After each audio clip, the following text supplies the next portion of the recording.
There is a saying, words have the power to stir both life and death. In today's virtual world, what seems like a simple comment can cut deeper than a knife, leaving scars that may never heal. For Hana Kimura, a bright and promising young wrestler and social media star, relentless waves of cruel words and hateful comments pushed her to the edge of despair. As she rose through the ranks of professional wrestling, she could never have imagined that harsh online words would become an unbearable weight on her shoulders. Hana's tragic story serves as a powerful warning about the immense power of words and the unseen impact of online harassment. Beneath the bright lights and public persona, there was a young woman fighting a silent battle. As we walk through her journey, it becomes clear that words can be a bridge of love and understanding, or a weapon of destruction. This is a story that demands we reflect on our own words and their lasting consequences in the digital world.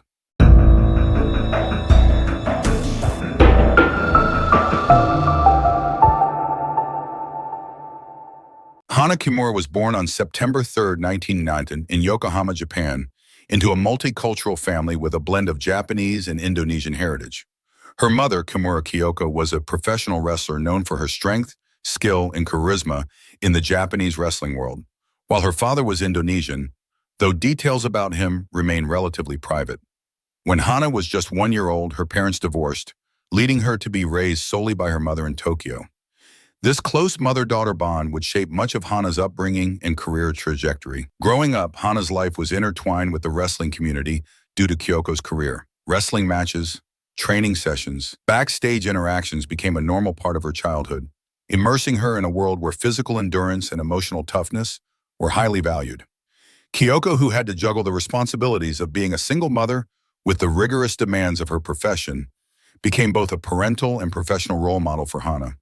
Watching her mother's dedication to the sport inspired Hana and instilled in her a deep respect for wrestling, eventually influencing her decision to follow in Kyoko's footsteps. Yet, Hana's early years were marked by profound challenges. As a child of mixed heritage in Japan, a society that can be homogenous and sometimes unaccepting of diversity, she faced significant discrimination and bullying. Her classmates often taunted her for her appearance and background, leaving her feeling isolated and different. The relentless teasing and exclusion caused Hana to crave acceptance and validation from those around her, making her sensitive to criticism and deeply aware of how she was perceived by others. These experiences of bullying shaped her personality, driving her to seek connections, strive for success, and prove herself worthy of love and respect. Despite these hardships, Hana drew strength from her bond with her mother and the wrestling world, seeing it as both a sanctuary and a place where she could prove her worth. Kyoko supported Hana in every way possible, nurturing her dreams, guiding her through tough times, and training her as she eventually chose to pursue a professional wrestling career of her own. This decision would lead Hana into the spotlight, where she hoped to find admiration and acceptance, but it would also expose her to a much darker side of public scrutiny. The crime that led to Hana Kimura's tragic end was not one committed with physical weapons, but with words hurled at her through the screens of phones and computers. It was a crime rooted in relentless cyberbullying, a dark and pervasive aspect of our digital age.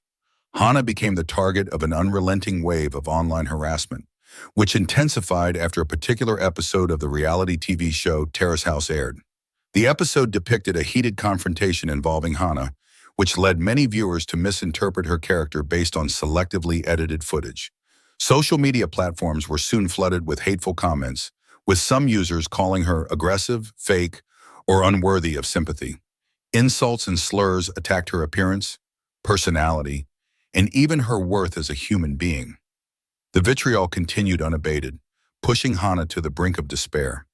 Despite her efforts to seek help and the occasional moments of reprieve, the negativity persisted and compounded with further broadcasts.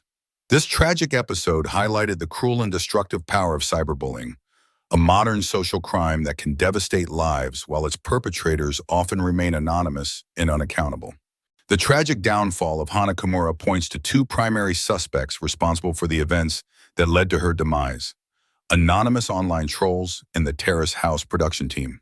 The first group comprises countless social media users and online trolls who launched a barrage of hateful and abusive comments targeting Hana.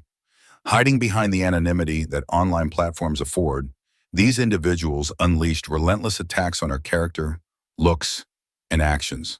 Their comments ranged from cruel insults and slurs to messages urging her to just go die. The anonymity of these trolls allowed them to spread hate without facing immediate consequences, turning Hana's online presence into a source of constant torment. They exemplified the dark side of internet culture, where mob mentality and lack of accountability enable harassment to fester. The second suspect is the Terrace House production team. The show, which claimed to offer unscripted glimpses into the lives of its cast members, has been accused of manipulating footage to create dramatic storylines and boost viewership. In Hana's case, the infamous wrestler's outfit incident was edited and framed to portray her as aggressive and unkind, distorting public perception of her true personality. Allegedly, producers encouraged conflicts and pushed for emotional outbursts, knowing that heightened drama would attract more attention. By shaping Hana into a villain for entertainment purposes, the production team amplified the public backlash she faced, making her the focal point of a vicious wave of criticism and harassment. Their actions raise ethical questions about the responsibility media creators bear when shaping narratives and exposing participants to public scrutiny. Hana Kimura's journey began as a rising star in the world of professional wrestling, where she quickly gained a reputation for her talent, charisma, and dedication. Trained under the guidance of her mother, Kimura Kyoko, Hana rose to prominence in Japan's wrestling scene, particularly through her work with Stardom Wrestling. She captivated audiences with her vibrant personality and fierce in-ring presence, becoming a fan favorite and a symbol of the sport's new generation. Her success extended beyond the ring as she embraced opportunities to connect with fans and showcase a multifaceted persona. In 2019, Hana's growing fame led to her participation in Terrace House, Tokyo 2019-2020, a popular reality TV show that followed the lives of 6 strangers living together. With its blend of drama, romance, and relatable interactions, the show had a massive following both domestically and internationally. Hana quickly became one of the standout cast members, charming viewers with her bubbly, kind-hearted demeanor and her openness about her career and dreams. Her contrasting persona, being sweet and approachable off the mat, but fierce and powerful inside the ring, made her relatable and appealing to fans worldwide. However, this positive image took a dark turn in March 2020 with the wrestler's outfit incident. The conflict arose when Hana discovered that her cherished wrestling costume, which held immense sentimental value, had been accidentally damaged in the laundry by another cast member, Kobayashi Kai. The confrontation that ensued was emotional, as Hana expressed frustration and sadness over the loss. While her reaction stemmed from genuine pain and attachment to the outfit, the scene was edited and presented by Terrace House producers in a way that highlighted her anger and intensity. This portrayal painted her as aggressive, triggering a flood of negative responses from viewers. Social media quickly became the stage for escalating harassment. Many users, without full context of the situation, condemned Hana for what they perceived as an overreaction, labeling her as hostile, ungrateful, and cruel. Hateful comments poured in, attacking her personality, appearance, and character. Messages ranged from harsh insults to calls for her to leave the show or even take her own life. The relentless stream of negativity weighed heavily on Hana, who already struggled with feelings of inadequacy and a desire for acceptance rooted in her childhood experiences of bullying. The actions of the Terrace House production team further worsened the situation. Hana's mother and other sources later revealed that producers had allegedly encouraged her to amplify the conflict for dramatic effect. This villain role was not something Hana embraced naturally, but was manipulated for entertainment value. The production team's intervention, along with selective editing, distorted public perception of her true personality. Even when Hana sought help, expressing her distress over the backlash to the producers, she received little meaningful support. The situation deteriorated in May 2020 when the show's producers re-released unaired behind-the-scenes footage and aired the controversial episode again, reigniting public criticism and exposing Hana to another wave of harassment. This reignition of the wrestler's outfit incident once more amplified the negative attention directed at her, leaving Hana in a fragile mental state. Isolated, struggling with her self-worth, and facing relentless cyberbullying, Hana's mental health continued to decline. On May 22, 2020, Hana shared a series of deeply troubling posts on social media, expressing her overwhelming despair and hopelessness. She revealed that she was receiving hundreds of hateful comments daily and that she felt unable to endure the pain any longer. Later that night, Hana took her own life in her Tokyo apartment. Her final messages to her loved ones, including a heartbreaking apology to her mother, underscored the depth of her suffering. Hana Kimura's tragic death highlights the devastating impact of cyberbullying, reality TV exploitation, and the lack of adequate support for individuals in the public eye. It stands as a sobering reminder of the consequences of online cruelty, media manipulation, and unchecked harassment. Hana Kimura was a talented and promising professional wrestler, widely recognized as one of the brightest stars of Stardom, Japan's premier women's wrestling promotion. With a unique blend of charisma, athleticism, and passion for her craft, she quickly rose through the ranks to become one of the most beloved figures in the sport. Hana's wrestling style showcased not only physical strength, but also creativity and flair, capturing the attention of fans both in Japan and abroad. As a second-generation wrestler, she carried on her mother Kimura Kyoko's legacy with pride, determined to leave her own mark on the industry. Beyond her public persona as a fierce competitor, Hana was known to those close to her as a sensitive, kind-hearted, and empathetic young woman. She had a genuine desire to connect with others, often going out of her way to make people feel comfortable and seen. This openness and vulnerability made her a favorite among fans, but it also meant she was deeply affected by criticism and negativity. Having experienced bullying as a mixed-race child, Hana craved acceptance and strove to be liked, making her especially susceptible to the harsh judgments of strangers online. Hana's growing fame brought both adoration and pressure. Her participation in the reality TV show Terrace House introduced her to a broader audience, further amplifying her public exposure. While it initially seemed like an opportunity to connect with more fans, the experience ultimately laid bare the dark side of public life. The pressures of being in the spotlight, combined with the scrutiny and expectations from viewers, made her vulnerable to the negative impacts of online harassment. Despite her outward strength as a professional wrestler, Hana faced immense struggles behind the scenes. The barrage of hurtful comments and the relentless wave of cyberbullying during her time on Terrace House weighed heavily on her mental health. Her sensitive nature made it difficult for her to brush off the hate, and the lack of meaningful support from those around her only deepened her sense of isolation. Hana's story is one of a young woman who dedicated herself to bringing joy to others, but ultimately became a victim of a cruel and unrelenting digital world that she could not escape. The death of Hana Kimura in May 2020 sent shockwaves through Japan and reverberated across the world, eliciting an overwhelming outpouring of grief and disbelief from fans, fellow wrestlers, celebrities, and the wider public. Hana, known for her bright smile and passionate dedication to professional wrestling, was mourned as a talented star whose life ended far too soon due to the relentless cruelty of cyberbullying. Fans flocked to social media and wrestling forums to share messages of love, sorrow, and tributes to her memory. Memorials were held both online and in the wrestling community to honor her legacy and reflect on the tragic circumstances of her passing. Fellow wrestlers, both in Japan and internationally, expressed their shock and heartbreak. Many of Hana's colleagues spoke publicly about the deep impact she had on the wrestling world and how her loss underscored the need to better protect vulnerable individuals from the dark side of public exposure. Wrestlers from Stardom and other promotions offered heartfelt tributes, remembering Hana as a bright, caring soul who brought passion and spirit into every match she fought. For many in the wrestling community, her death was a painful reminder of the mental and emotional challenges that public figures often face. Celebrities, too, were quick to condemn the toxic culture of online harassment that contributed to Hana's demise.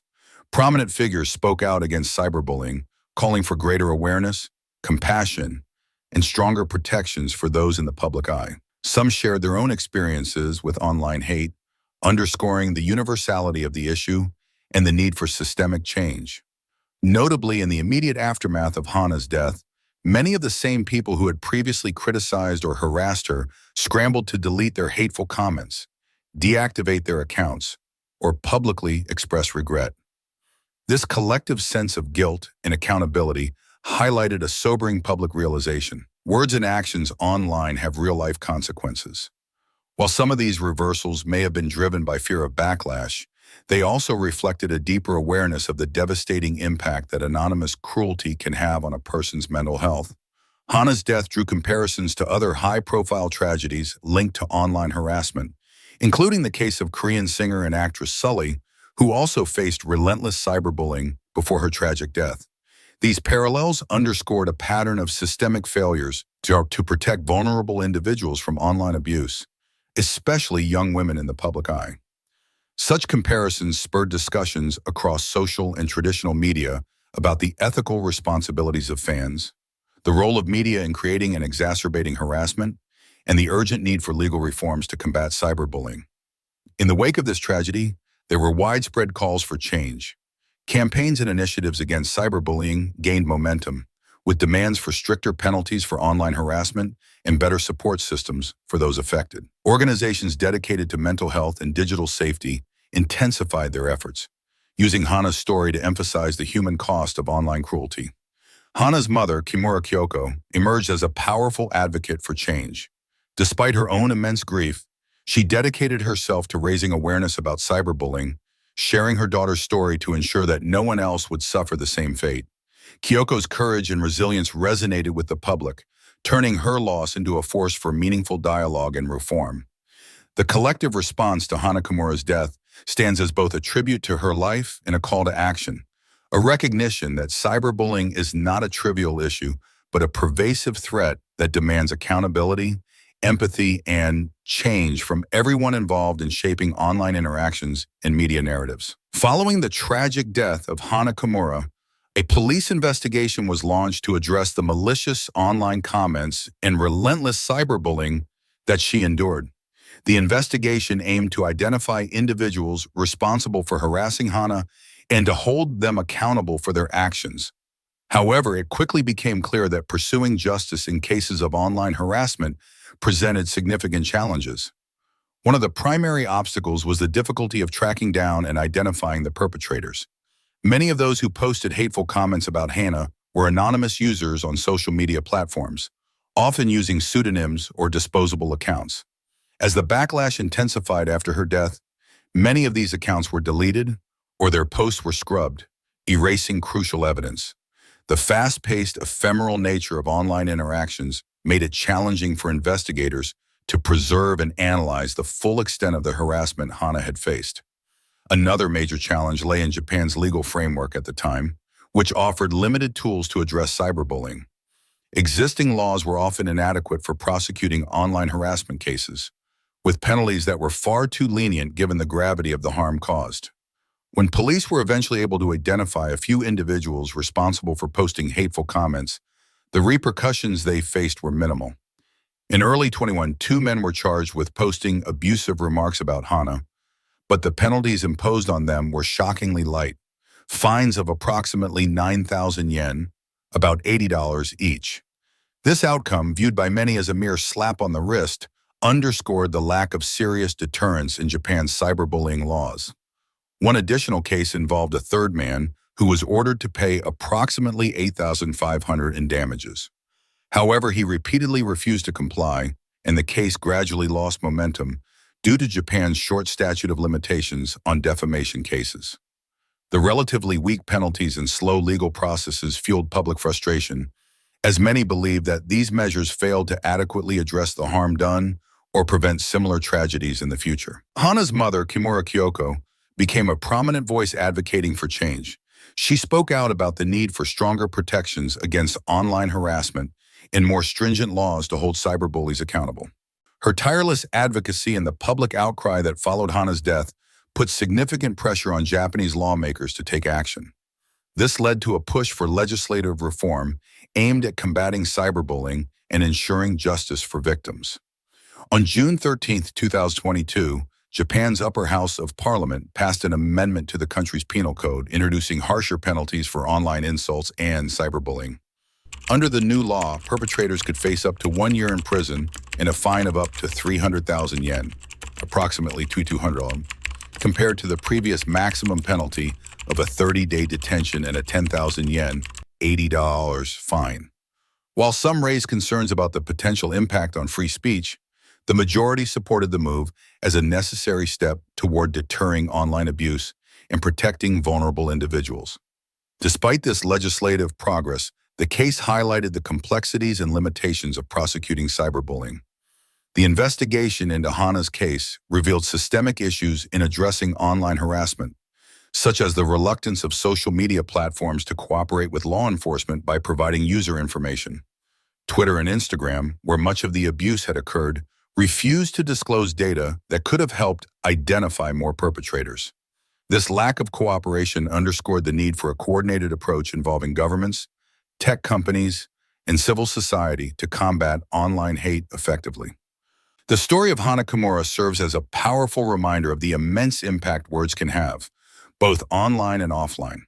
Her death underscores the urgent need for greater awareness and responsibility in how we communicate and treat one another in the digital age.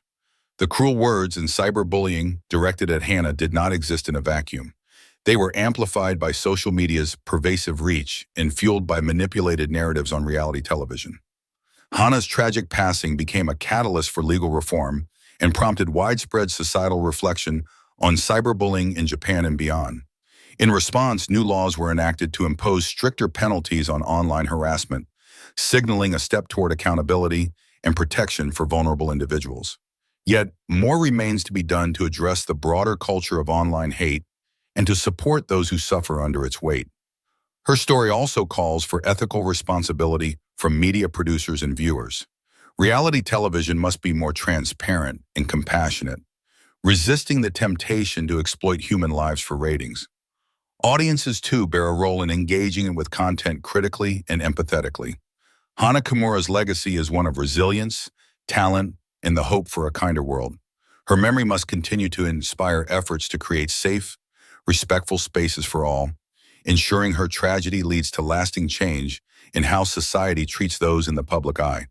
If you found this story meaningful, please consider subscribing to our channel and following for more content that dives deep into important issues and stories that matter. Thank you for your support. On August 28, 2021, a chilling 911 call to the Greenville County Sheriff's Office in South Carolina reported the sudden and unexplained disappearance of Edna Suttles, an 80-year-old woman deeply admired for her dedication to helping the elderly community and Travelers Rest. Her vanishing without a trace left family and friends in a state of shock and growing dread. As law enforcement raced against time to uncover the truth, what began as a simple search spiraled into a dark and twisted tale. The investigation revealed links to Daniel Glenn Prince, a man with a disturbing history and a penchant for targeting vulnerable women. Behind Edna's disappearance lay a web of deceit and violence, hinting at a chilling mystery that demanded to be unraveled. Edna Suttles was a beloved and highly respected member of the Travelers Rest, South Carolina community. At 80 years old, she defied her age with a vibrant spirit and tireless dedication to helping others. For many years, Edna worked selflessly with the elderly, providing essential care, companionship, and support. Her acts of kindness left an indelible mark on those around her, and she was admired for her warmth, empathy, and unwavering reliability. In a community that valued compassion, Edna was seen as a shining example of genuine service. Edna's strong ties to her family and friends reflected the importance she placed on personal connections. She remained in close contact with her loved ones, calling regularly, maintaining daily visits, and never missing appointments or commitments. Her consistency and predictable routine became a source of reassurance to her circle, making her sudden disappearance all the more shocking and uncharacteristic. When Edna failed to show up for a planned meeting, those who knew her immediately recognized that something was seriously wrong. The situation grew even more troubling when law enforcement entered her home and found her loyal dog left alone, something Edna would never do willingly. There were no immediate signs of a struggle, no forced entry, and no clues pointing to her whereabouts. Edna's purse, shoes, medication, and her gold Jeep Grand Cherokee were all missing, further deepening the mystery and heightening fears for her safety. Her loved ones were left to grapple with an overwhelming sense of dread, while investigators worked to uncover the truth behind her sudden and alarming disappearance. Edna Suttles was known throughout her community as a kind, dependable, and deeply compassionate woman. Her life was characterized by a strong commitment to caring for others, particularly the elderly. Even at 80, Edna dedicated her time and energy to providing companionship, support, and practical assistance to those in need. Whether through acts of service, attentive listening, or simply offering a kind word, Edna made those around her feel valued and cared for. Her nurturing spirit earned her admiration and respect from friends, family, and anyone fortunate enough to know her. Edna's sense of duty went beyond obligation. She saw helping others as a calling. Her aspirations centered on making a positive difference in the lives of others. She was a constant presence in her community, inspiring trust and bringing comfort to those who felt alone or vulnerable. It was this deeply rooted sense of purpose that made her disappearance so unsettling to those who loved her. In stark contrast, Daniel Glenn Prince presented himself as a traveling handyman, but behind this facade lay a dark and deeply troubling history. With a criminal record that included serious offenses, Prince had a pattern of ingratiating himself with vulnerable, often elderly women.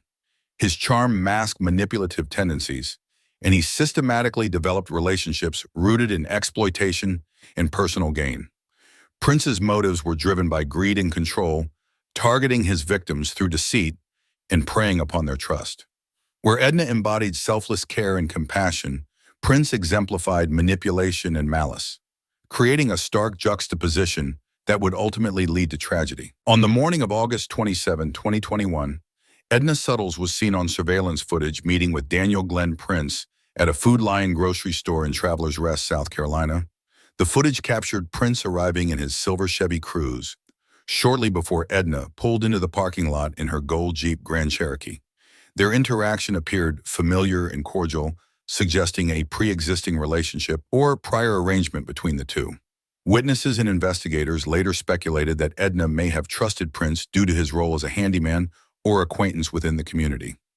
After a brief conversation, Edna and Prince left the grocery store and drove back to her residence together. The footage confirmed their return to Edna's home, indicating that she had willingly allowed Prince into her home or that they had made plans in advance. This interaction would tragically mark the last known time that Edna was seen alive by her family or friends. What followed was a series of concerning events that pointed to foul play. At approximately 1:43 p.m. on the same day, surveillance footage captured Edna's Jeep leaving her driveway. However, this time it was Prince who was driving the vehicle alone. His possession of Edna's car, combined with his movements that were later tracked to a Best Western parking lot, where he meticulously wiped down the vehicle, raised immediate suspicions. Prince's attempt to erase any trace of evidence suggested a calculated effort to cover his tracks, casting a dark shadow over the mystery of Edna's sudden disappearance.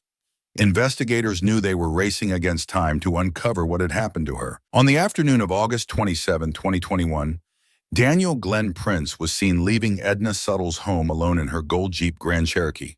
His movements, tracked by a network of surveillance cameras, painted a disturbing and calculated pattern of behavior.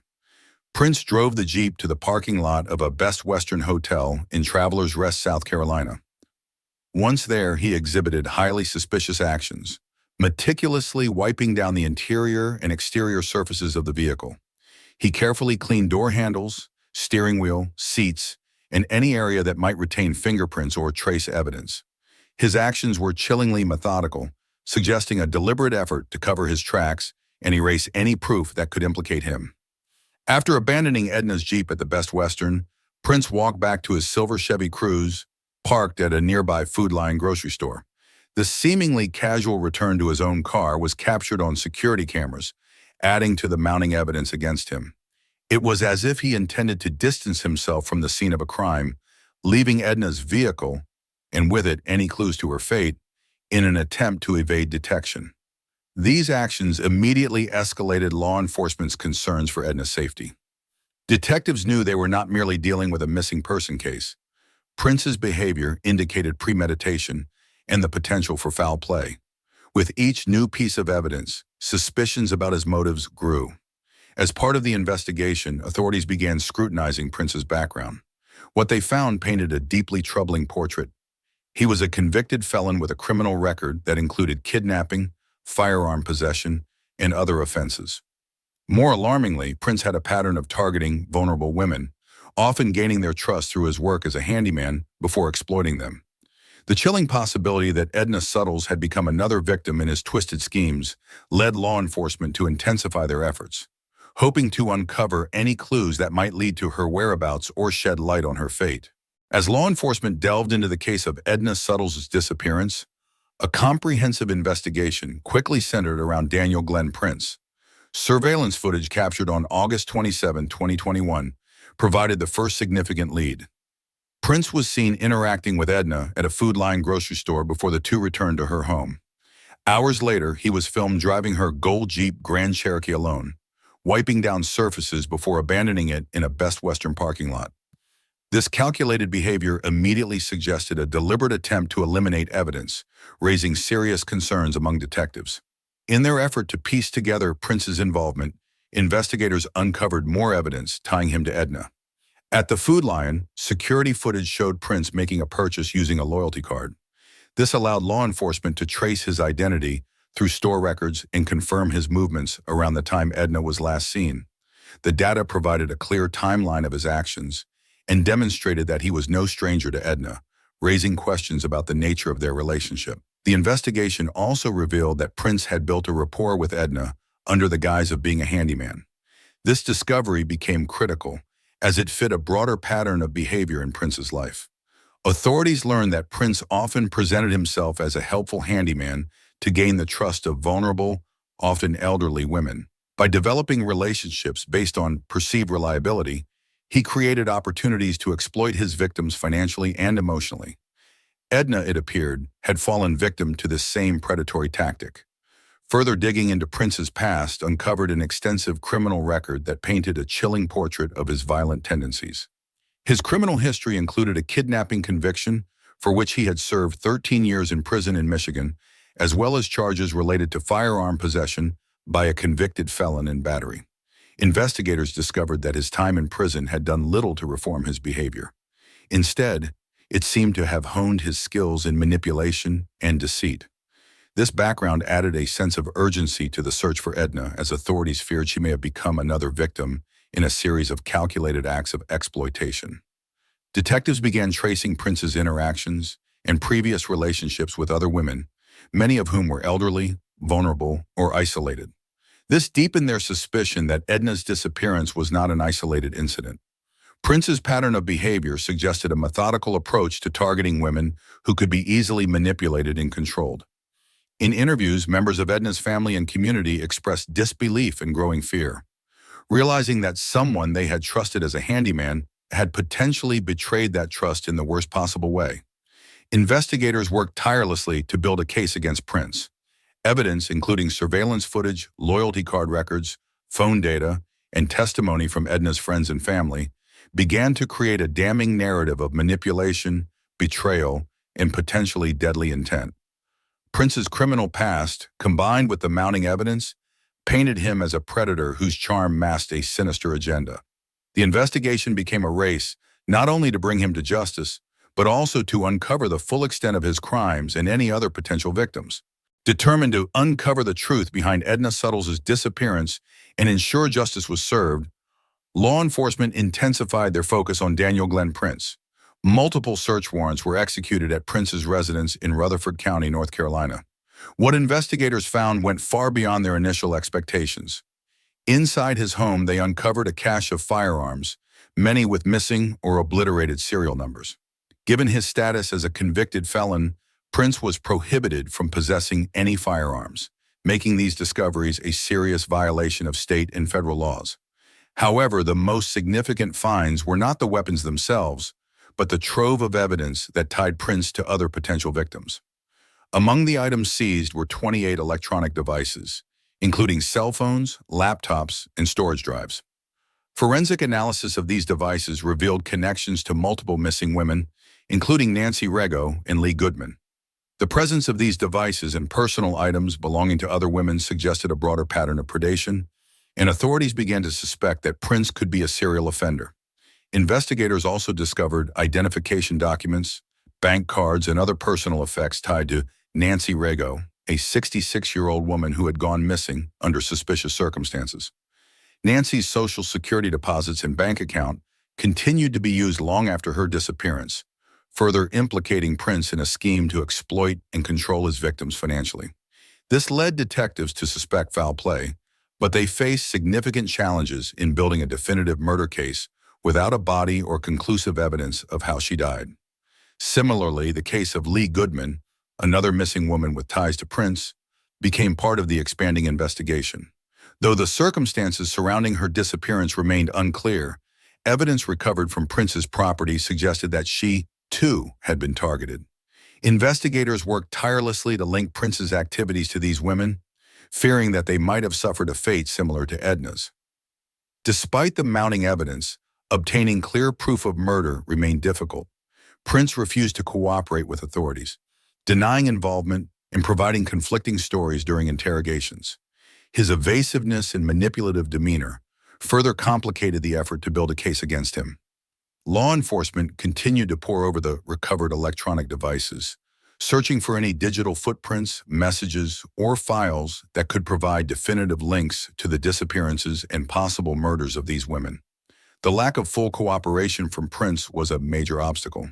Without a confession or physical evidence directly tying him to the deaths, proving murder beyond a reasonable doubt was a daunting challenge. Nevertheless, investigators remained resolute, determined to use every tool at their disposal to bring Prince to justice, not just for Edna Suttles, but for any other victims he might have harmed or exploited. The search for justice continued, driven by the hope of uncovering the full extent of his crimes and holding him accountable for every life he may have destroyed. After months of exhaustive investigation and mounting pressure from law enforcement, Daniel Glenn Prince was confronted with a damning array of evidence tying him to the disappearances and suspected murders of multiple women, including Edna Suttles. Realizing that his options were narrowing, Prince finally broke his silence. Under intense questioning, he confessed to the murders of several women, including Edna. This moment marked a critical breakthrough in the case, offering long-awaited answers to the families of his victims and the investigators who had tirelessly pursued justice. In a bid to avoid the death penalty, Prince agreed to cooperate with law enforcement. As part of this agreement, he led authorities to Edna Suttles' burial site. On May 16, 2022, law enforcement escorted him to a remote wooded area near his North Carolina property. There, they discovered Edna's body, lying on her side and still fully clothed, with her jewelry intact. Despite having been buried for months, her remains were in a condition that allowed for a full autopsy, which confirmed that she had been drugged and then strangled. A grim end to the life of a woman who had devoted herself to helping others. With Edna's fate confirmed, Prince's confessions provided crucial insights into his broader pattern of predation. He admitted to targeting and manipulating vulnerable women, exploiting their trust for his own gain. The confessions also shed light on the fates of other potential victims, revealing the extent of his crimes and the cold calculation behind his actions. On June 21, 2022, Prince pled guilty to kidnapping resulting in death in connection with Edna Suttles' case. As part of his plea deal, he avoided the death penalty but received the maximum sentence available: life in prison without the possibility of parole. Prince's imprisonment marked the end of a reign of terror for a man who had preyed on society's most vulnerable members. It was a hard-fought victory for Edna's family and for the investigators who had worked tirelessly to hold him accountable. Though no punishment could undo the harm he inflicted, the sentence ensured that Prince would spend the rest of his life behind bars, unable to harm anyone else. The outcome provided a measure of justice and closure for Edna's loved ones and served as a testament to the perseverance and dedication of those who fought to bring her killer to justice. The case of Daniel Glenn Prince highlighted the devastating consequences of unchecked manipulation and exploitation. Prince's calculated and predatory behavior underscored his willingness to target and destroy the lives of vulnerable individuals, using charm and deception to gain their trust. His ability to exploit people who relied on him for assistance revealed both a dark intent and a shocking level of premeditation. The case serves as a stark reminder of the dangers posed by those who prey on the trusting and vulnerable within our communities. Edna Suttles' tragic death, along with the suffering of other victims linked to Prince, represents the heartbreaking reality of how quickly trust can be betrayed. Edna was a caring and compassionate woman who devoted her life to helping others. Yet, in her final days, She fell victim to a man who sought only to exploit and harm. The pain felt by her family and the fear rippling through the community emphasized the critical need for vigilance and proactive measures to protect at-risk populations, including the elderly. This case also shed light on broader societal issues, including the importance of supporting those who may be isolated or susceptible to exploitation. It highlighted the need for stronger safeguards, increased awareness, and the dedication of law enforcement and community members working together to expose and stop predators like Prince. By learning from such cases, we can strive to build a more compassionate and secure society that safeguards its most vulnerable citizens from harm. In remembering Edna and the other victims, their stories serve as a lasting call for justice, accountability, and better protection for those at risk. The resilience of their families and the relentless pursuit of justice by investigators offer a glimmer of hope that even in the darkest of circumstances, there is a commitment to seek out the truth and hold those who exploit others accountable for their actions. Daniel Glenn Prince now serves a life sentence in prison, ensuring that he can never again inflict harm on others. The pursuit of justice for Edna Suttles, a beloved and selfless member of her community, exemplifies the unwavering dedication and resilience of law enforcement, family members, and the community at large. Their determination to uncover the truth and bring a dangerous predator to justice demonstrates how, even in the face of complex and deeply troubling crimes, compassion and persistence can prevail.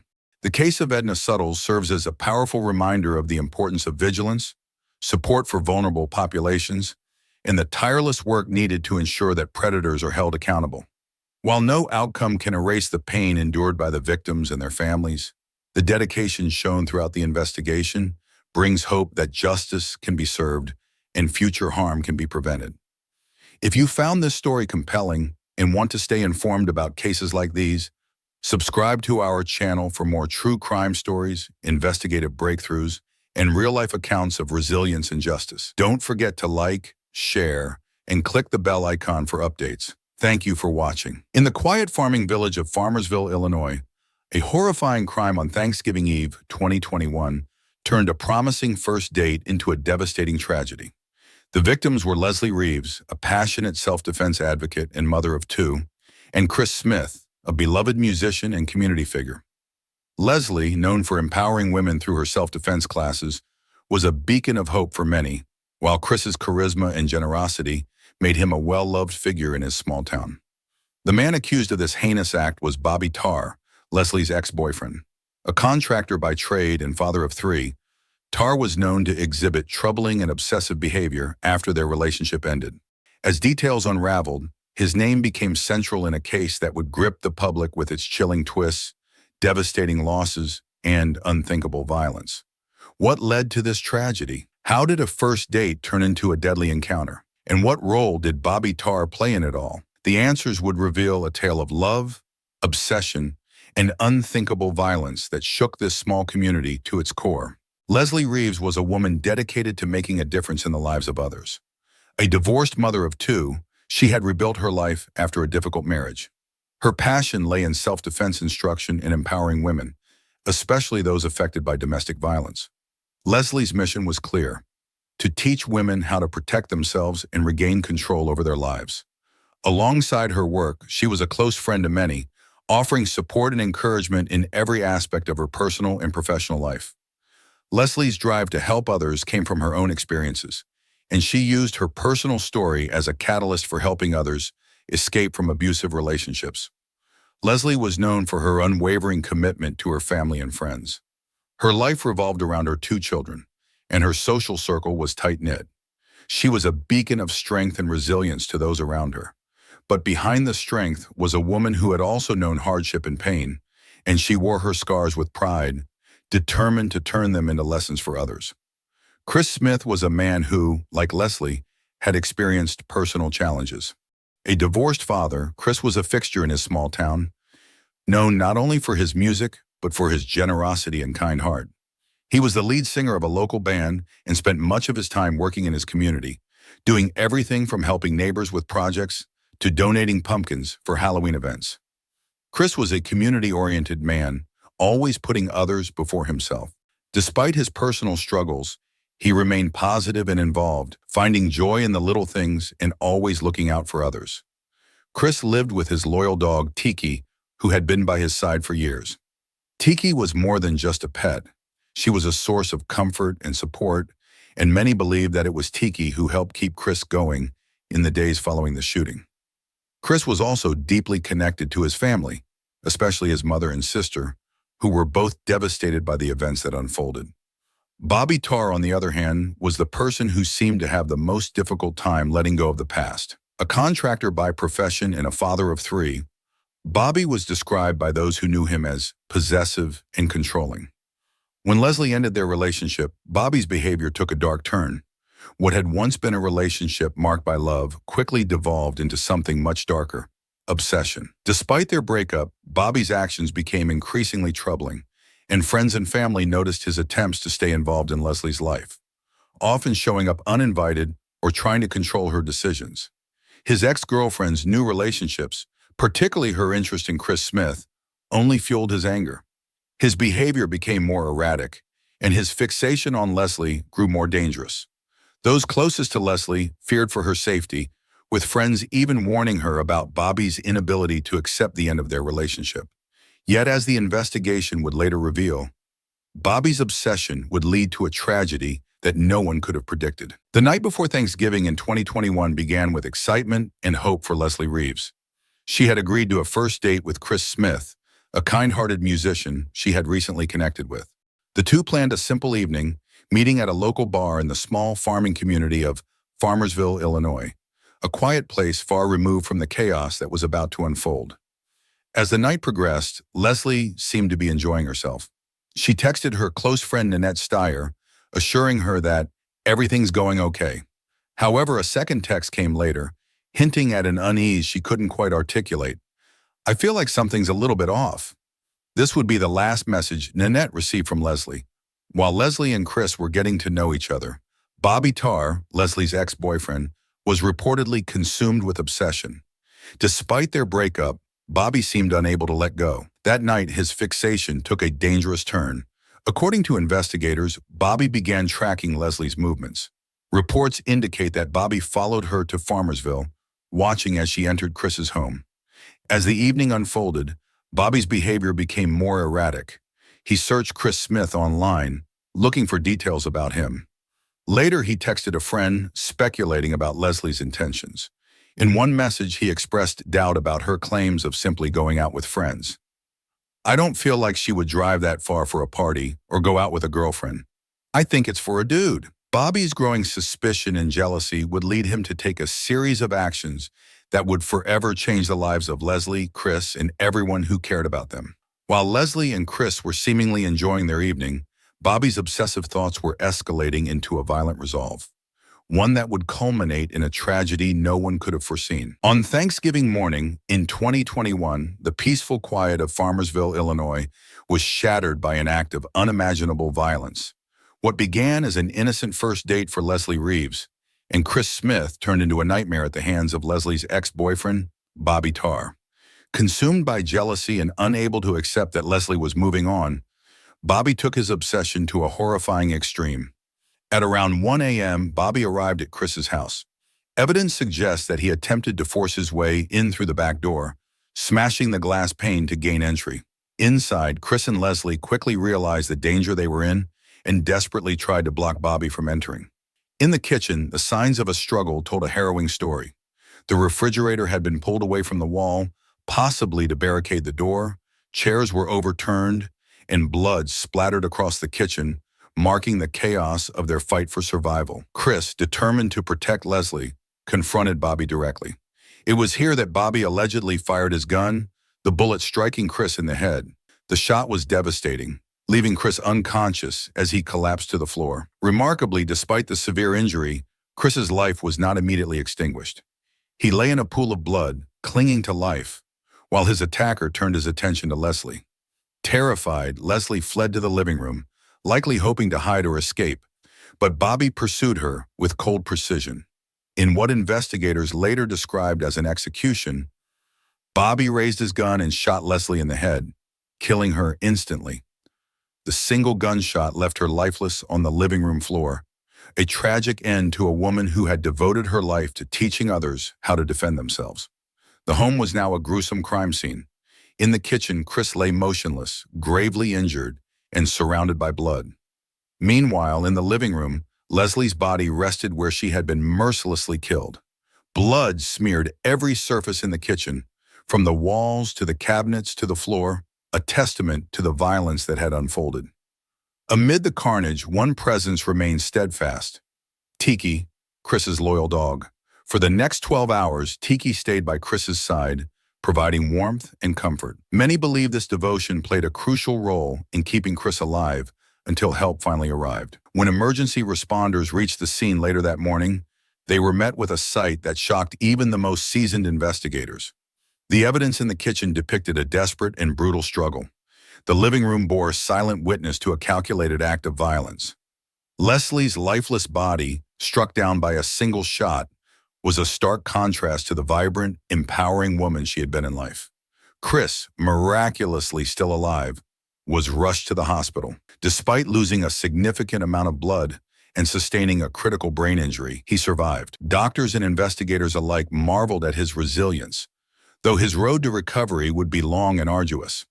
This violent act did not just claim Leslie's life and leave Chris forever changed. It shattered the peace of an entire community.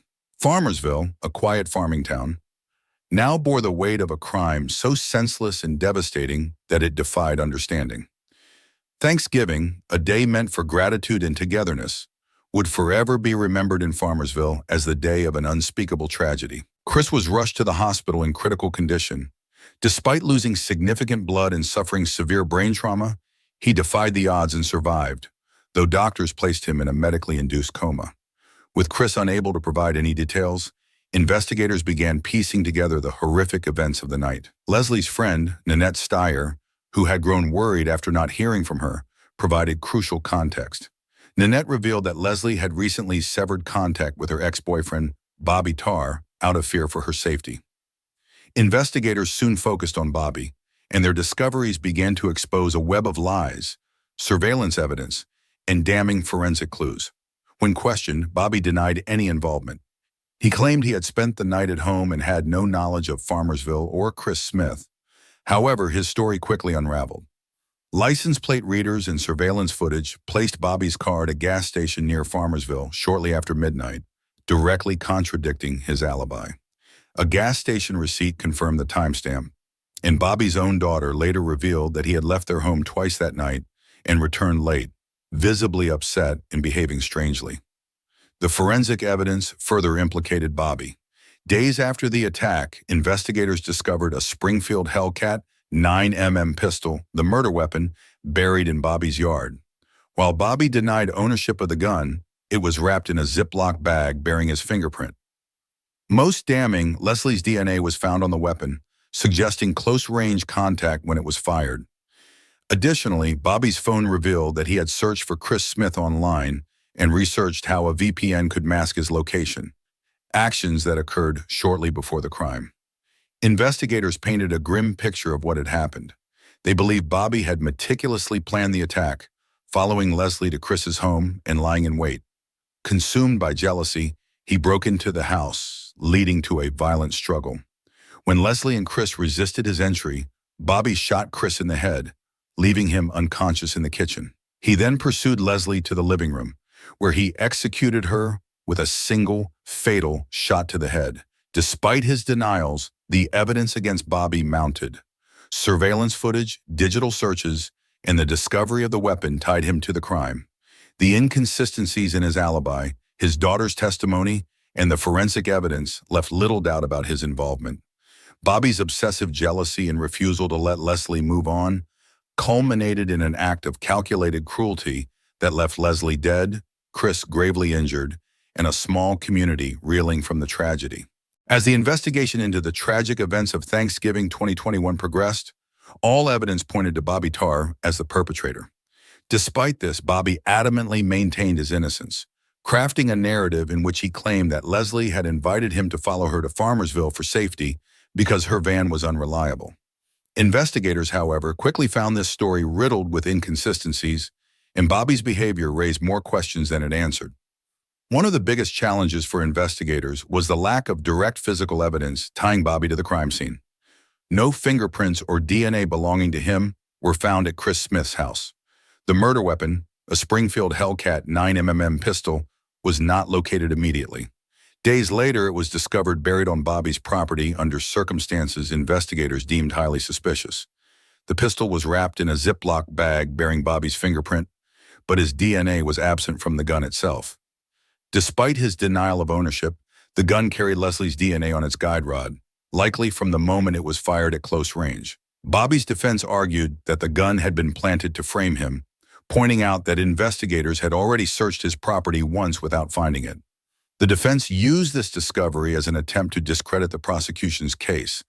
However, prosecutors argued that Bobby had concealed the weapon and may have manipulated others to bring it back to his property after the first search. The presence of Leslie's DNA on the weapon became a cornerstone of the case, tying the murder to her killer. Adding to the case against Bobby were his erratic behaviors and repeated lies. During initial police interviews, Bobby denied ever leaving his home that night and claimed he had no knowledge of Farmersville or Chris Smith. These statements were quickly debunked when license plate readers and surveillance footage showed his car at a gas station near Farmersville shortly after midnight on the night of the crime. A gas station receipt confirmed the timing, placing him in proximity to the crime scene. His own daughter later testified that Bobby had left the house twice that evening, returning home late and visibly upset. She further revealed that he started laundry in the middle of the night, behavior investigators interpreted as an attempt to clean up evidence. While in custody, Bobby's desperation escalated. Authorities accused him of soliciting a fellow inmate to kill both Chris Smith, the sole survivor of the attack, and Detective Roach, the lead investigator. According to the inmate, Bobby offered $10,000 for the murders, allegedly hoping to silence any remaining witnesses and disrupt the investigation. These accusations of solicitation further undermined his claims of innocence, painting a picture of a man willing to go to extreme lengths to avoid accountability. Throughout the investigation, Bobby continued to insist that he was being framed. He pointed to the lack of definitive physical evidence at the scene and claimed the prosecution was misinterpreting his actions. However, his lies during police questioning and his inconsistent statements eroded his credibility. His digital footprint, showing searches for Chris Smith and VPN used to mask his location, further implicated him, as did his erratic behavior on the night of the crime. For the prosecution, the case against Bobby was built on a combination of circumstantial evidence and his own actions. They highlighted his obsessive jealousy, as revealed through his text messages and internet searches. They argued that the murder weapon found on his property and linked to Leslie's death was further proof of his guilt. The solicitation charges demonstrated his continued efforts to obstruct justice and silence witnesses. Each piece of evidence added to a narrative of premeditation and cold-blooded violence. For Leslie Reeves' family and friends, the pursuit of justice was agonizing. They knew Leslie had feared Bobby and had taken steps to distance herself from him, yet his obsession had ultimately cost her her life. Chris Smith, who survived the attack but was left permanently injured, became a symbol of resilience but also a living reminder of the trauma inflicted by Bobby's actions. The road to justice was long and fraught with challenges. The lack of direct physical evidence tying Bobby to the scene left room for doubt, but his lies, his digital trail, and the forensic evidence tied to the weapon painted a damning picture. Ultimately, the prosecution argued that Bobby's jealousy, rage, and inability to let Leslie move on drove him to commit an unthinkable act of violence. Though Bobby continued to protest his innocence, the evidence against him left little question about his culpability in the horrific events of that Thanksgiving morning. The pursuit of justice for Leslie Reeves and Chris Smith culminated in the trial of Bobby Tarr, where a combination of circumstantial evidence and his own actions sealed his fate. Despite the lack of direct DNA or fingerprints tying him to the crime scene, the prosecution built a compelling narrative from Bobby's search history, repeated lies, and the discovery of the murder weapon, a Springfield Hellcat pistol linked to Leslie's death. Throughout the trial, Bobby maintained his innocence, claiming he had no involvement in the shootings and that he was being framed. However, his own contradictions, including lies told during his police interviews, cast doubt on his credibility. His attempts to solicit the murder of Chris Smith and Detective Roach while in custody further damaged his defense, painting him as a man desperate to escape accountability. The jury, presented with the evidence and the prosecution's narrative of Bobby's actions, deliberated for only 3 hours before returning with a unanimous verdict: guilty of first-degree murder and attempted murder. Bobby showed no emotion as the verdict was read, but the courtroom erupted with a sense of relief and vindication for Leslie and Chris. 2 months later, during sentencing, the judge imposed an 85-year prison term on Bobby Tarr. The sentence reflected the gravity of his crimes, ensuring that he would spend the rest of his life behind bars. In court, Bobby continued to deny his involvement, standing by his claims of innocence and alleging that the evidence against him had been fabricated. For Leslie's family and friends, the conviction brought a measure of closure, though the pain of her loss would never fade. They remembered Leslie as a bright, compassionate woman who had devoted her life to helping others, only to have her own life tragically cut short. For Chris Smith, the verdict meant that he could finally begin to heal, knowing the man who had destroyed his life would never harm anyone else again. The case of Bobby Tarr underscored the power of persistence in seeking justice. Despite significant challenges, investigators and prosecutors built a case that revealed the truth behind Bobby's actions. His conviction served not only as justice for Leslie and Chris, but as a reminder of the importance of confronting and addressing the dangers of obsessive, controlling behavior before it escalates into tragedy. The tragic murder of Leslie Reeves and the brutal attack on Chris Smith cast a harsh light on the dangers of domestic violence and stalking, exposing how obsession and control can escalate into catastrophic violence. Leslie, a tireless advocate for women's safety and empowerment, had spent years teaching others how to protect themselves. The cruel irony of her death at the hands of an ex-partner she had worked to distance herself from left her friends and family devastated. Leslie's friends remember her as a compassionate and determined woman who sought to uplift others. Her self-defense classes and advocacy for women in abusive relationships were deeply personal efforts, rooted in her own life experiences. The tragedy of her murder underscores a painful reality. Even those who dedicate their lives to protecting others can become victims themselves. Leslie's death is a stark reminder that domestic violence is not bound by circumstance or character and can strike anyone, no matter how strong or prepared they may seem. For Chris Smith, the only survivor of the attack, his story is seen as nothing short of a miracle. Shot in the head and left for dead, Chris survived for 12 excruciating hours, kept warm and comforted by his loyal dog, Tiki, until help arrived. However, survival has come at an immense cost. Chris faces a lifetime of physical and emotional scars. Partial paralysis and lingering pain serve as daily reminders of the tragedy, while the memory gaps caused by his injury leave him unable to fully understand what happened that night. Despite these challenges, Chris's resilience and determination to rebuild his life have become a source of inspiration for those around him. For Leslie's friends, Chris's family, and the prosecutors, this case serves as a call to action. They emphasize the importance of recognizing warning signs in relationships, jealousy, control, and stalking behaviors, and taking them seriously. Leslie's fears about Bobby Tarr were not unfounded, but even with her awareness, the systems designed to protect victims failed to prevent this tragedy. In the wake of the case, friends and advocates have vowed to continue Leslie's mission of empowering women and raising awareness about the dangers of abusive relationships. Prosecutors and law enforcement involved in the case stress the need for vigilance and early intervention, urging people to trust their instincts and seek help when they or their loved ones feel unsafe. The legacy of this case is bittersweet.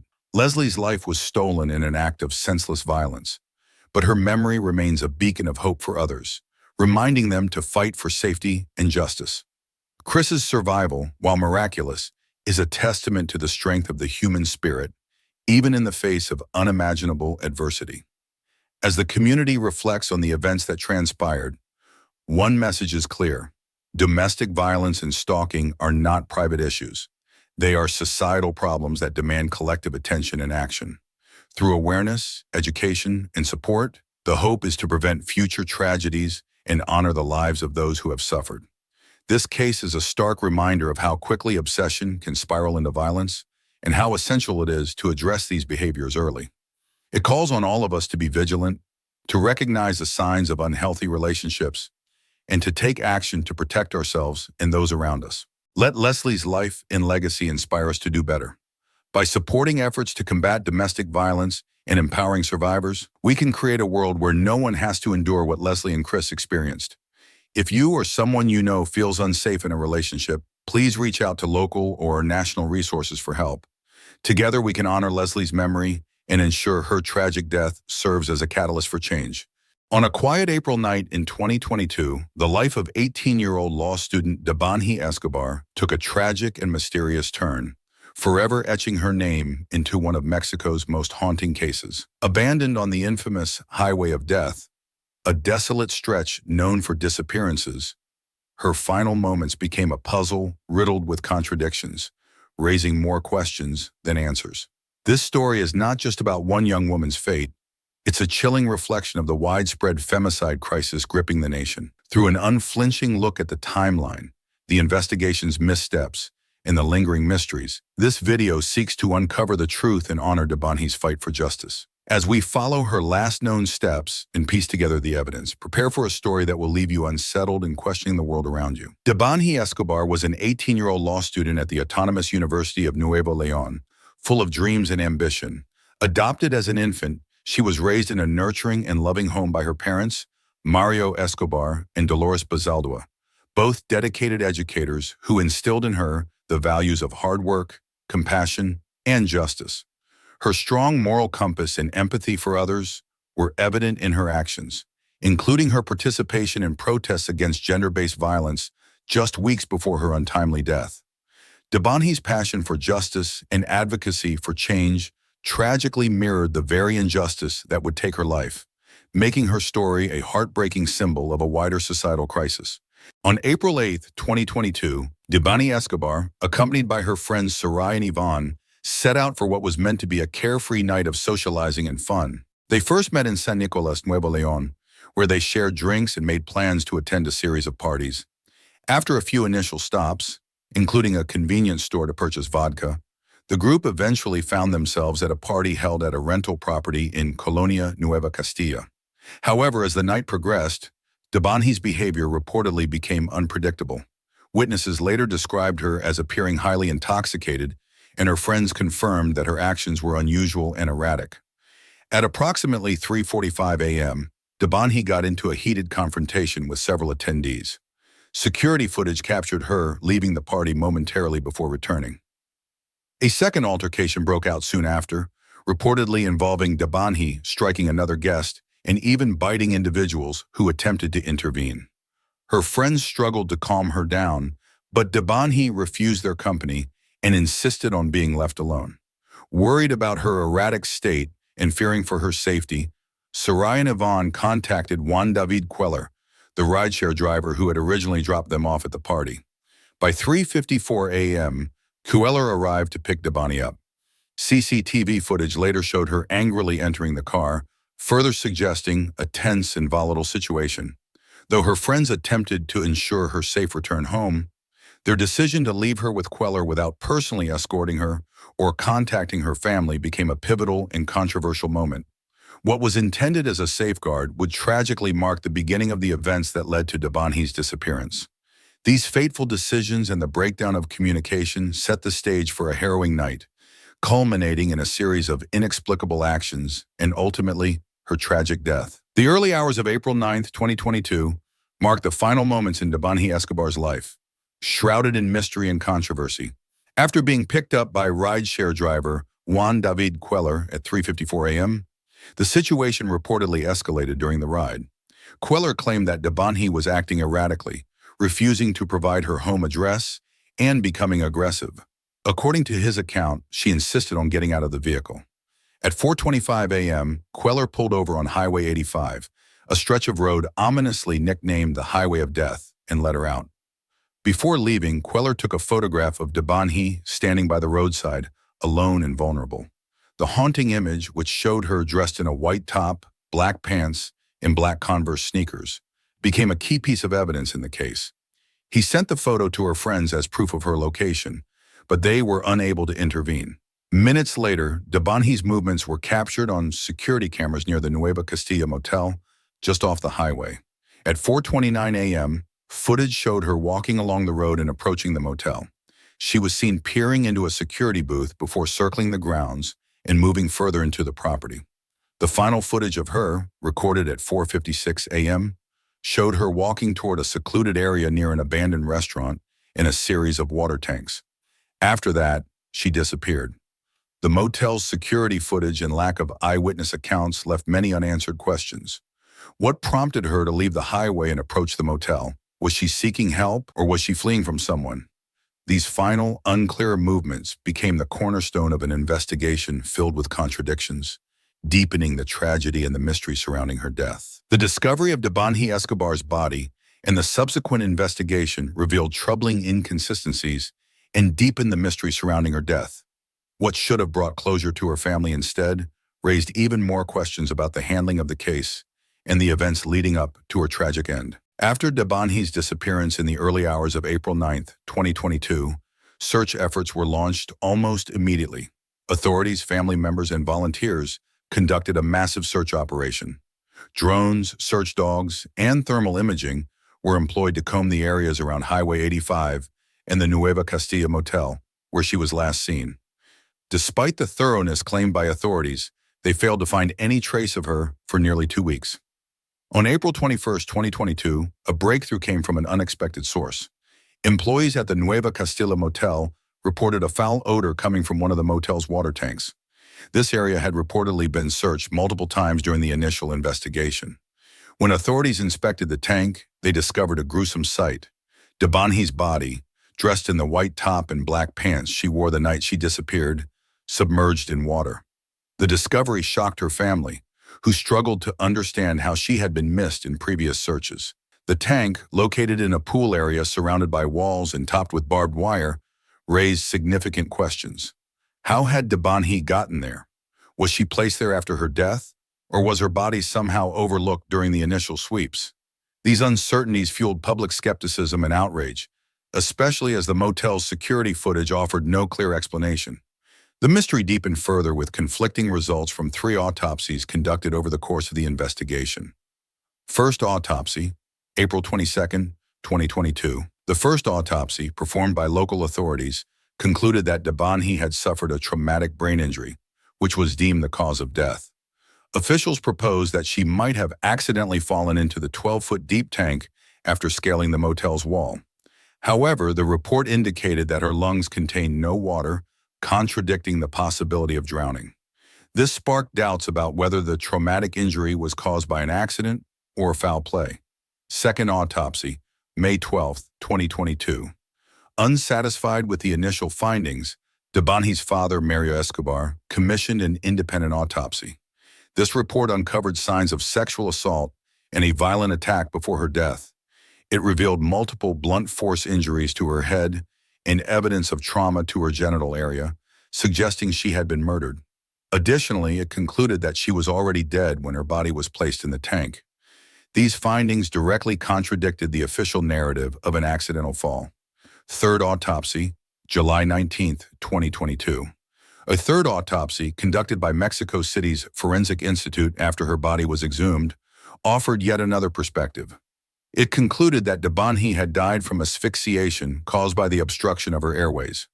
This pointed to suffocation as the cause of death.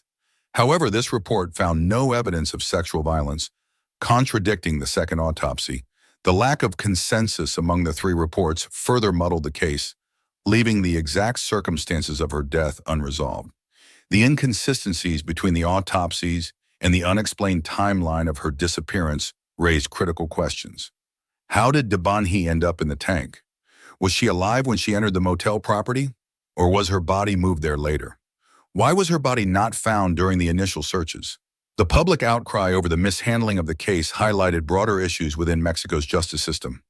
Debanhi's family, particularly her father, continued to demand answers, as each new piece of evidence only seemed to complicate the mystery. What should have been a straightforward investigation became a symbol of systemic failure, leaving justice for Debanhi elusive. The pursuit of justice for Debanhi Escobar has been a labyrinth of contradictions, delays, and missteps that have left her family and the public frustrated and heartbroken. From the outset, the investigation focused on Juan David Cuellar, the rideshare driver who was the last person to see Dabani alive. Queller had picked her up at the request of her friends after a night of drinking and conflict at a party. However, he claimed that Dabani became aggressive during the ride, refused to share her correct address, and demanded to be let out on the infamous Highway 85. Before leaving, he took a photo of her standing alone by the roadside, later sending it to her friends as proof of her location. This photo, which quickly went viral, became a symbol of the mystery surrounding her case. While Queller's actions drew suspicion, especially after security footage suggested an altercation in his car, authorities could not find enough evidence to formally charge him. His claims of her erratic behavior and insistence on exiting the car further muddied the waters, leaving investigators with no solid leads. Attention then turned to the Nueva Castilla motel, where Dabani's body was discovered 13 days later in an abandoned water tank. This discovery raised immediate questions. How could search teams have missed her in an area that had reportedly been inspected multiple times?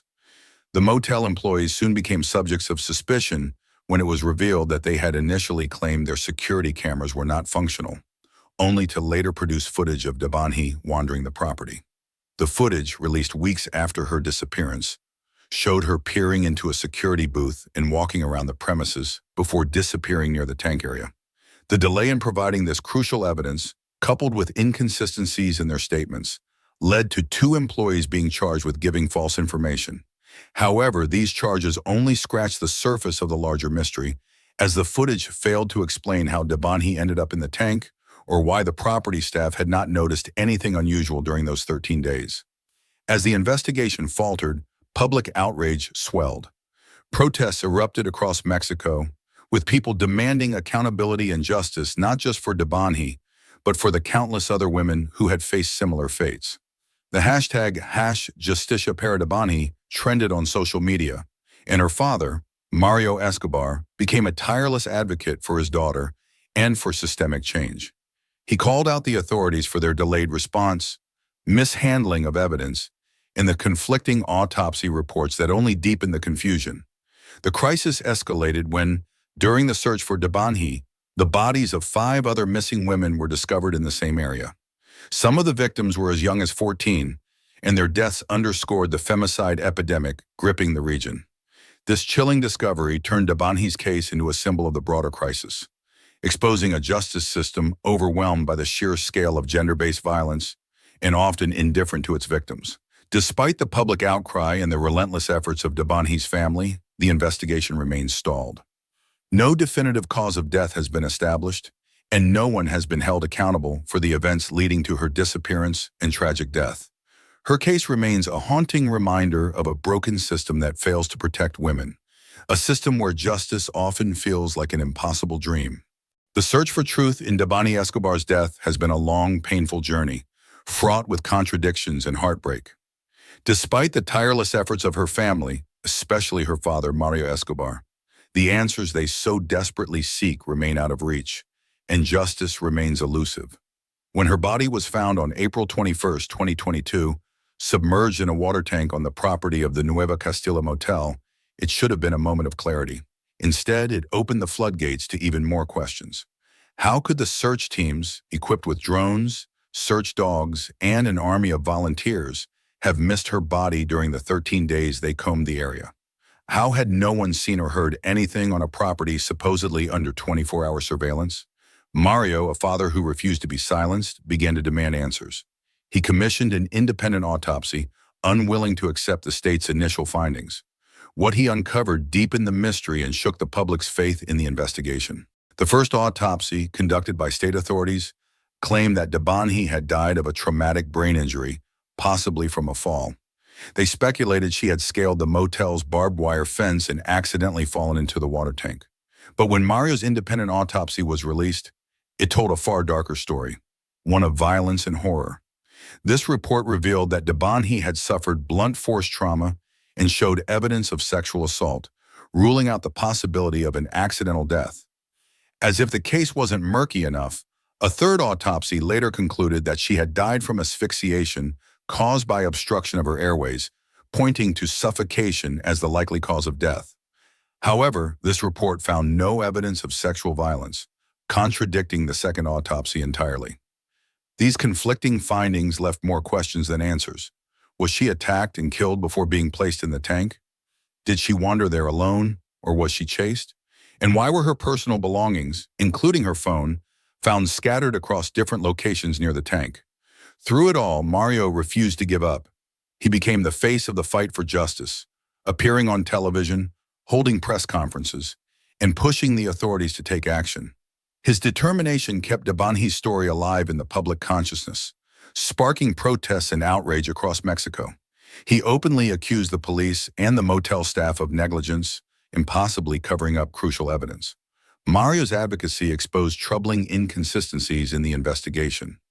The motel initially claimed its security cameras weren't recording, yet weeks later, authorities released footage showing Debanhi wandering the property. How had this footage been overlooked? Or worse, hidden for so long? Debanhi's case struck a deep chord with the public, particularly women who saw themselves in her story.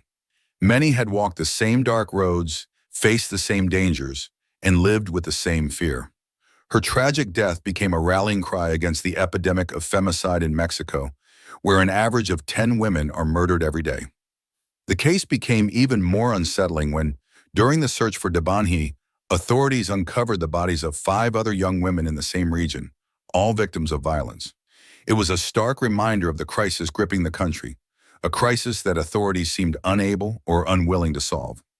Despite all the attention, all the efforts, and all the outrage, the investigation into Debanhi's death remains inconclusive. 2 motel employees were charged with providing false statements, but no suspects have been formally accused of causing her death. The question of what truly happened to her that night, why she was wandering alone, how she ended up in the water tank, and who may have been involved, remains unanswered. Debanhi's story is not just her own. It has become a symbol of a broken system where the lives of women are often treated as disposable and investigations into their deaths riddled with incompetence. From the delayed release of crucial evidence to the mishandling of search efforts, her case reflects the systemic failures that leave countless families in the same anguish. For Mario Escobar, the fight for justice is far from over. He continues to demand accountability, not only for his daughter, but for all the women who have been silenced. Debanhi is not just my daughter, he has said. She represents every woman who has faced violence and didn't get justice. Debanhi's death remains a haunting mystery, but her story has become a catalyst for change. She is remembered not only as a victim of an unspeakable tragedy, but as a young woman who wanted to make a difference, a legacy that now inspires a nation to demand better. Debanhi Escobar's tragic death serves as a chilling reminder of the pervasive dangers women face daily and the systemic failures that often follow such tragedies. Her story highlights the deep-seated issues of gender-based violence, institutional negligence, and societal indifference that leave countless women vulnerable and their families desperate for answers. The circumstances of Debanhi's death bear striking similarities to other infamous cases, such as Elisa Lam's mysterious demise at the Cecil Hotel in Los Angeles. Both stories feature young women found dead in unsettling circumstances at a location where they sought safety, but instead met their end. Like Elisa's case, Debanhi's has sparked widespread speculation and debate, with theories ranging from accidental death to premeditated violence. Such parallels point to a broader issue: the failure of systems meant to protect women and ensure their safety. Whether it's inadequate security, insufficient investigation, or societal apathy, the tragic outcomes remain disturbingly similar. Debanhi's death is more than just a single case. It's a symbol of the larger femicide crisis in Mexico. The haunting image of her standing alone on the highway of death is emblematic of the many women who have disappeared under similar circumstances. Her story laid bare the flaws in Mexico's justice system, from delayed searches and conflicting autopsy reports to the apparent mishandling of evidence. Moreover, her case underscored the alarming trend of victim blaming, where women's actions are scrutinized instead of the systemic failures that led to their harm. This narrative not only hinders justice, but perpetuates a culture where accountability is deflected. Debanhi's case has become a rallying cry for change, igniting discussions about the urgent need for reform. It has spurred conversations about the importance of stronger protections for women, addressing the systemic vulnerabilities that leave women at risk, improved investigative procedures, ensuring thorough, timely, and transparent handling of cases, involving violence against women. Cultural change, shifting societal attitudes to prioritize women's safety and hold perpetrators accountable. Though her life was tragically cut short, Debanhi's story has left an indelible impact. She is remembered not only as a victim, but as a voice for the countless women who can no longer speak. Her death continues to fuel movements against gender-based violence and demand accountability from a system that has failed far too many. In reflecting on her case, we are reminded of the urgent need to turn outrage into action, ensuring that her legacy sparks meaningful change so that no other family endures the pain her loved ones have faced. Her story is not just a cautionary tale, it is a call to fight for a safer, more just world for women everywhere. If Debanhi's story moved you, take a moment to reflect and act. Share your thoughts in the comments, spread awareness on social media, and encourage discussions in your communities. Support organizations fighting for justice and reform, and use your voice to demand accountability and safety for women everywhere. Together, we can honor Debanhi's memory by ensuring that her tragic death becomes a catalyst for change. Remember to like, subscribe, and share this video to keep the conversation alive. Let's stand united in the fight for justice in a world free from gender violence. In a small, quiet town in Oklahoma, the heartbreaking story of Kelsey Shelton Smith Briggs unfolded. A tale that would expose chilling secrets, devastating betrayals, and the tragic failures of a system meant to protect the innocent. Behind her bright smile and joyful spirit lay a life marked by unimaginable suffering and a web of deceit that stunned the nation. What really happened to Kelsey? Who can be trusted in a story where love, control, and revenge collide? Stay with us as we unravel the haunting details of a case that shook the very foundation of justice. Kelsey Shelton Smith Briggs was born on December 28, 2002, a beacon of innocence amidst the turmoil of her parents' fractured relationship. Her mother, Ray Smith, and father, Lance Briggs, had divorced before her birth, leaving questions about her paternity. During their separation, Ray had been involved with another man, and it wasn't until Kelsey was 3 months old that a paternity test confirmed Lance as her biological father. This acknowledgement did little to mend the fractured family. Lance showed little interest in his daughter, and his family, led by his mother, Kathy Briggs, quickly began to assert control, insisting that Kelsey take the Briggs surname. However, beyond this superficial act, neither Lance nor his family made meaningful efforts to connect with or support the child in her early months. Ray and Lance's relationship had once been the story of young love. High school sweethearts, they rekindled their connection years later, leading to their marriage in 2000. However, their union soon descended into darkness as Lance's drug addiction and violent behavior came to light. Ray endured frequent physical abuse, bearing visible signs of Lance's anger, such as black eyes, bruised ribs, and pulled hair. The violence was unrelenting, culminating in a devastating blow that caused Ray to suffer a miscarriage during her first pregnancy. Despite her efforts to leave, including filing for divorce and returning to her parents' home, Lance's manipulative actions, such as breaking into their shared home and leaving threatening messages, kept Ray trapped in an abusive cycle for years. Looming over this chaotic relationship was Kathy Briggs, Lance's mother, whose manipulative and controlling nature would play a pivotal role in Kelsey's life. Kathy Briggs, Kelsey Shelton Smith Briggs' paternal grandmother, had a life marked by tumult and controversy long before Kelsey's birth. Her personal history was rife with troubling incidents, manipulative behavior, and unresolved questions that raised doubts about her character and motivations. In the 1970s, Kathy became a mother at a young age. At just 17 years old, she had her first child, Shreya, followed by her second, Gina, a year later. These early years were marked by instability. Kathy's relationship with her children's father, Kevin Robinson, was tumultuous and fraught with conflict. Despite the tension, Kathy and Kevin married in 1907, but the union was short-lived and ended in divorce just 2 years later. Shortly after the divorce in 1979, Kevin Robinson died under suspicious circumstances. Officially, his death was ruled a suicide by gunshot, and Kathy claimed that his inability to see his children due to custody disputes had driven him to despair. However, her behavior following Kevin's death cast doubt on this narrative. Instead of providing care for her children, Kathy took them to the courthouse and threatened to kill them if the state didn't take custody. This shocking outburst resulted in the Department of Human Services, DHS, stepping in, and Kathy rarely visited her children afterward, opting to focus on her own life. During the years following Kevin's death, Kathy was known for prioritizing her social life, often choosing to party and socialize rather than care for her children. Her apparent indifference to motherhood during this period further strained her relationships with her children, who were left in the care of the state. Eventually, Kathy met and married Royce Briggs, who became a stabilizing figure in her life. Together, they regained custody of her children, and Royce's name was adopted by her son, Lance Briggs, who later became Kelsey's father. However, even with Royce's presence, Kathy's reputation for controlling and manipulative behavior persisted, especially when it came to her children and later, her granddaughter. Kathy's history of controlling and erratic actions followed her into her later years. Her influence over her children, particularly Lance, was seen as domineering. When Lance began a tumultuous relationship with Ray Smith, Kathy's attempts to intervene and control the situation were relentless.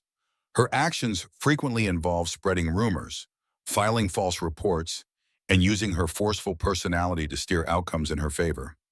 Kathy's involvement in Lance's relationships often escalated conflict, creating a toxic environment that would later spill over into Kelsey's life. When Lance remarried in 2003, Kathy enlisted her new daughter-in-law to further her campaign against Ray. The harassment escalated, with Kathy stalking Ray, following her to work and school, and even making false police reports, such as claiming Ray was driving recklessly when no such behavior occurred. Kathy's obsessive interference created an environment of constant fear and conflict, forcing Ray into an uphill battle to protect her daughter. Amidst this toxic family dynamic, Kelsey's life became a battlefield, her innocence overshadowed by the manipulative and violent forces around her. The seeds of tragedy were planted early, as Kathy's relentless pursuit of custody and control over Kelsey set the stage for the devastating events to come. By 2005, Kelsey's safety and well-being began to deteriorate. In January of that year, she suffered a broken collarbone, which was attributed to her falling out of her crib. However, this incident raised suspicions and gave Kathy an opportunity to act. Claiming Ray was neglecting her child, Kathy successfully gained temporary custody of Kelsey. What should have been a moment of relief for Kathy became the beginning of Kelsey's darkest period. While under Kathy's care, Kelsey's health rapidly declined. She lost weight, her hair began to fall out, and her once bright demeanor dimmed.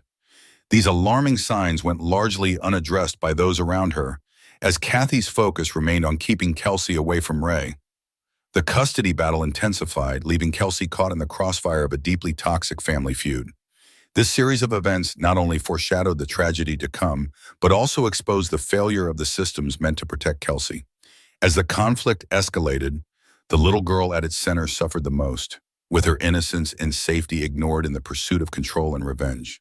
The events of October 11, 2005, marked the darkest day in the short life of Kelsey Shelton Smith Briggs. That afternoon, her mother, Ray Smith, left their home to run a few errands, believing her daughter was safe under the care of her boyfriend, Michael Porter. Kelsey, who had been napping in her bed when Ray departed, was left in what should have been a secure environment. Ray planned to be gone for no more than an hour, intending to pick up her stepdaughter from school and collect therapy documents for Kelsey at the post office. However, upon returning home, Ray was met with a scene of chaos that would haunt her forever. Paramedics and an ambulance were parked outside her house, their lights flashing ominously. Ray's mother, Gayla, stood on the porch, her face a mix of sorrow and dread. Desperately, Ray demanded to know what had happened. Gayla explained that Michael had called her, claiming Kelsey had experienced a seizure while sleeping. Inside, the paramedics were working frantically to revive Kelsey, who appeared unresponsive. Ray watched in stunned silence as they prepared to transport her daughter to the hospital. At the emergency room, doctors continued their efforts to save Kelsey, but their attempts proved futile.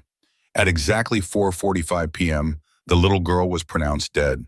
Ray, overwhelmed with grief and disbelief, entered the room where Kelsey lay lifeless. She picked up her daughter's small, fragile body, cradling her in her arms, and sobbed uncontrollably. Through her tears, she whispered, "Why did God take my child?" In the hours that followed, Michael Porter's behavior raised suspicions.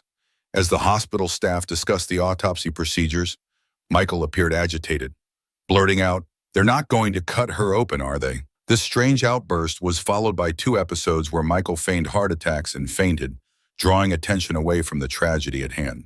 The autopsy results, however, revealed the horrifying truth. Kelsey had died from blunt force trauma to her abdomen, an injury so severe that it caused her internal organs to fail. This wasn't the result of a fall or accident, it was the result of deliberate violence. What made the findings even more appalling was the discovery of evidence pointing to repeated sexual abuse.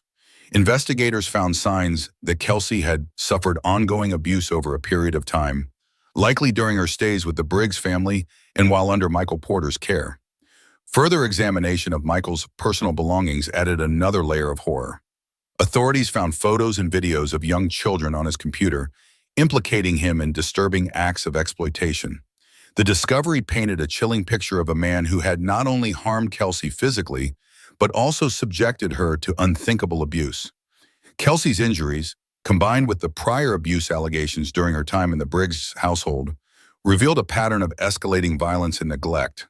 Her broken collarbone, fractured legs, and signs of malnourishment earlier that year had been ignored or dismissed, allowing the cycle of abuse to continue unchecked. As the investigation unfolded, it became clear that Kelsey had suffered immensely in the months leading up to her death. The tragedy was not only the loss of an innocent child, but also a damning indictment of the failures of those who were supposed to protect her. This wasn't just a case of one man's cruelty. It was a collective failure of a system that had failed to intervene when Kelsey needed it most. The events of that day left a lasting scar on all who knew Kelsey, while the revelations that followed cast a shadow over everyone involved, exposing a level of suffering no child should ever endure. As the investigation progressed, Kathy Briggs, Kelsey's paternal grandmother, seized the moment to further her own agenda. Kathy immediately called her son, Lance Briggs, who was in rehabilitation at Fort Benning, Georgia, to inform him of Kelsey's death. Within hours, Kathy began spreading misinformation, accusing Ray Smith of being responsible for Kelsey's murder.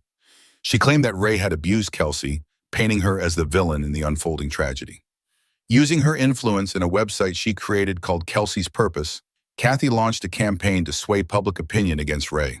She twisted the narrative to place all blame on Ray, framing her as an unfit mother who had allowed Kelsey to suffer, despite mounting evidence that the abuse had occurred under Michael Porter's care and during Kelsey's time in the Briggs household. Kathy's actions not only deepened the rift between the Smith and Briggs families, but also complicated the investigation. Her ability to manipulate public perception created a whirlwind of conflicting stories, distracting from the truth and allowing the real culprits to shift blame. The discoveries in the investigation painted a horrifying picture. Kelsey had lived a short life filled with love from her mother, but overshadowed by abuse and neglect at the hands of others. The autopsy and subsequent findings confirmed that her death was not an isolated incident, but the tragic result of months of unchecked cruelty. Despite these revelations, Kathy's manipulations and the deep-seated family conflicts threatened to obscure justice, creating a narrative that vilified Ray, while the true perpetrators worked to cover their tracks. The investigation became a battleground, not just for the truth about Kelsey's death, but for control over her memory and legacy. The pursuit of justice for Kelsey Shelton Smith Briggs was as heartbreaking as it was controversial, exposing cracks in the legal system and igniting widespread public outrage. After the investigation concluded, Michael Porter, Ray Smith's boyfriend and the last person to see Kelsey alive, was charged with her murder. The evidence against him was overwhelming. Kelsey's autopsy revealed the horrifying truth of blunt force trauma to her abdomen, which caused her death, and evidence of prolonged sexual abuse. Additionally, incriminating materials found on Porter's computer linked him directly to acts of child exploitation. Rather than face a trial, Porter pleaded guilty to second-degree murder, a move seen by many as a way to avoid the harsher penalties of a first-degree murder on conviction. He was sentenced to 30 years in prison, a term that some felt did not fully reflect the magnitude of his crimes. The courtroom was filled with tension as the plea agreement was finalized. Porter showed little emotion, but the weight of his actions reverberated in the room. However, what followed shocked everyone involved. Despite not being present at the time of Kelsey's death, Ray Smith, Kelsey's mother, was also charged. The prosecution argued that Ray had enabled child abuse by leaving Kelsey in Porter's care, despite alleged warning signs of his abusive tendencies. The court contended that Ray had failed in her duty to protect Kelsey, a claim that ignored the context of Ray's life. A woman navigating years of harassment from the Briggs family, multiple custody battles, and the challenges of rebuilding her life while ensuring Kelsey's safety. In a decision that stunned the public, Ray was convicted and sentenced to 27 years in prison, just 3 years shy of Porter's sentence.